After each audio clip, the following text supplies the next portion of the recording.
kita masuk ke contoh perhitungan bagi hasil. Bagi hasil untuk mudorobah mustarakah.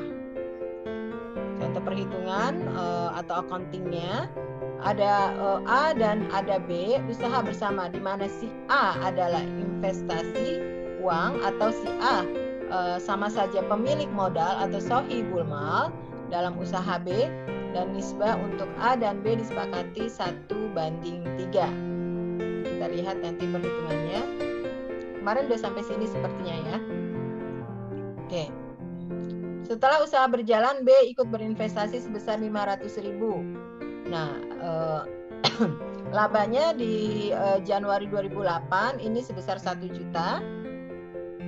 Nah, bagaimana? Jadi gini, modal yang dikelola adalah awalnya 2 juta. Yang B ini tadinya hanya pengelola dana. Nah, setelah usaha berjalan, B mau ikutan investasi juga. Dia pengelola dana, tetapi dia mau berinvestasi juga sebagai pemilik modal. Jadi dia ngasih uang juga sebesar 500. Nah, berjalannya usaha ada laba atau keuntungan sebesar 1 juta. Nah, sekarang kita lihat perhitungan bagi hasil mudorobah mustarakah alternatif 1. Nah, bagian yang A ini pemilik modal yang pertama, yang modalnya adalah 2 juta, 1/4 dikali 1 juta. Nah, makanya dia punya keuntungannya sebesar 250.000. Bu, ini 1/4 dari mana? Karena kan tadi disepakati ya, disepakati itu 1:3, 1:3. Nah, jadi dia di sini satunya 1/4 untuk yang A, pemilik modal pertama 1 juta, maka dia dapat keuntungan 250.000. Lalu yang B 1:3, yang B-nya itu 3-nya. Yang B itu perbandingannya 3 untuk pengelola dana. Jadi 3/4 dikali 1 juta. Maka si B pengelola dana mendapatkan keuntungan atau laba sebesar 750.000. Oke. Kemudian hasil investasi setelah dikurangi untuk pengelola dana 1 juta dikurangi 750. Ini kan pengelola dana ya, tadi udah dapat haknya 750. Dibagi antara pengelola dana sebagai mustarik dengan pemilik dana dengan porsi modal masing-masing. Jadi ini ada selisih 1 juta dikurangi 250.000. 1 juta dikurangi 750.000, ada selisih sebesar 250.000. Nah, sekarang kita hitung bagian A. Awalnya dia memberikan modal 2 juta, ya kan? Awalnya dia memberikan modal 2 juta. Tetapi masuk modal dari si B sebagai pengelola dana, lalu dia berinvestasi juga sebesar 500.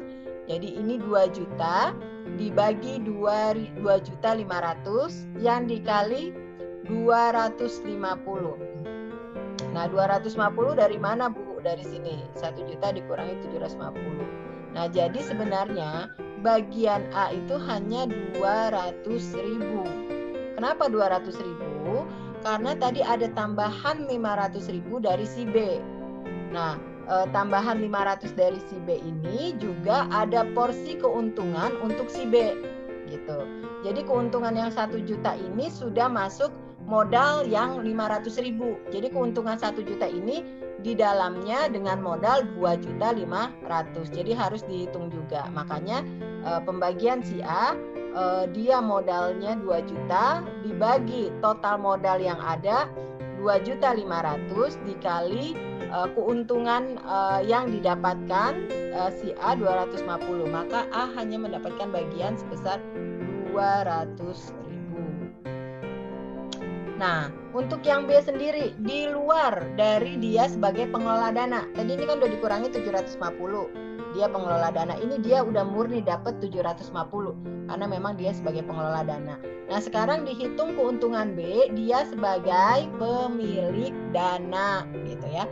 Modalnya berapa? Modalnya 500.000. Nah, kalau yang tadi kan A modalnya 2 juta, dibagi total modal yang masuk 2.500.000. Nah, kalau si B modalnya 500.000, dibagi total modal yang masuk 2.500.000. Tetap pengalinya adalah 250.000. Kenapa? Karena dari sini 1 juta dikurangi 750.000. Pokoknya 750.000 ini udah hak dari pengelola dana. Jadi ini tidak bisa diganggu gugat. Nah, yang dibagi adalah 250 untuk sohibul mal atau pemilik dana. Jadi pemilik dana dalam hal ini ada dua, ada si A dan ada si B. Nah, jadi si B mendapatkan keuntungan lagi dari dana yang dia investasikan sebesar 50.000. Bu, jadi bisa dong Bu, ketika mudoroba saya yang awalnya mengelola dana, lalu saya punya, misalkan saya punya duit lebih, lalu saya sebagai menginvestasikan modalnya saya juga, dan saya sebagai pemilik modal, bisa seperti itu. Nah, sehingga B sebagai pengelola dana akan memperoleh 750 yang dia sebagai pengelola dana, dan 50.000 sebagai apa? Dia sebagai pemilik dana. Jadi total yang didapatkan si B adalah 800.000 dan total yang didapatkan si A sebagai pemilik dana saja tanpa pengelola dana sebesar 200.000. Nah, ini alternatif pertama. Nah, ini teman-teman, ini sangat bisa diterapkan di dalam kita melakukan muamalah dalam kehidupan kita sehari-hari. Sangat bisa diterapkan untuk untuk usaha-usaha yang sederhana sekalipun. Pengelolaan prinsip bagi hasil ini secara syariah bisa digunakan baik dengan revenue sharing maupun dengan profit sharing, dengan pembagian yang disepakati bersama ya. Jadi harus disepakati bersama agar tidak ada dusta di antara kita. Jadi seperti itu. Nah, ini contoh perhitungannya teman-teman. Jadi teman-teman harus bisa memahaminya karena ini nanti bisa sangat bisa sekali diimplementasikan pada dunia nyata, pada kehidupan pengelolaan dana atau pada kehidupan kita sehari-hari ketika kita mau membuka usaha. Nah, ini alternatif yang kedua. Pertama, hasil investasi dibagi antara pengelola dana sebagai mustarik dan pemilik dana dengan porsi modal masing-masing. Contohnya, A 2 juta modalnya yang tadi, lalu dibagi 2.500.000 dikali 1 juta. Nah, ini kita pakai yang alternatif yang kedua. Jadi sebelum dikurangi dengan dana untuk pengelola dana sebesar 1 juta. Jadi yang A dapat bagian 800.000. Nah, untuk yang B 500.000 dibagi 2.500.000 dikali 1 juta. Maka yang B mendapatkan bagian 200.000. Coba kita lihat lanjutannya. Nah, kemudian bagian hasil investasi setelah dikurangi pengelola dana sebagai mustarik sebesar 800.000. Nah, ini 1 juta dikurangi 200.000. Nah, ini kan tadi kita punya keuntungan 1 juta.